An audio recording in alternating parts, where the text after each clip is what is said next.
Serin sabaya karşı yorganı üstüme çektin. Yapak ellerin sıcağını bütün yüreğime verdin. Açma gözümü ister canım, isterim bu duş olsun da derin. Bütün yaşamak olsun aklımda, mayılanacağım döşemin başında. Of male, söyle sana o male, sayısız gecelerle yap yalnız, neyden kuvveti çektin? Of male, yürü sana o male, yanılmayayım yapansız, anam gibi ben seveyim. Hızlı geçersin gençliğim, anlamadım nece büyüdüm. Yapak ellerin sıcağını unutmadan gözledim. Pek kısadan inanın kızlar, yürek bize verir analar. Anama gelince sıra kendimi söyler sana.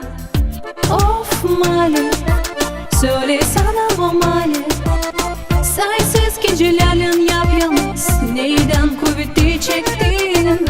Of male, yürü sana o male, yanılmayayım yapansız, anam gibi ben seveyim.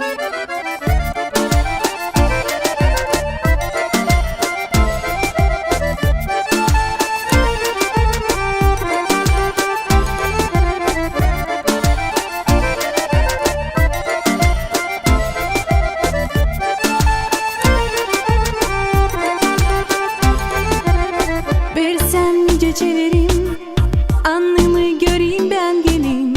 Alayım yörnek sevdadan, yapımı bulayım aradan. Bütün yürekten seveyim yarimi, haveslen ona geçerim yüreğimi. Desin uşaklar geçti ilanlar, el aldı kızlar bizim analar. Of male, söyle sana o male, sayısız gecelerle yap yalnız, neyden kuvveti çektin? Of male, yürü sana o male, yanılmayayım yapansız, anam gibi ben seveyim. Of male, söyle sana o male, sayısız gecelerle yap yalnız, neyden kuvveti çektin?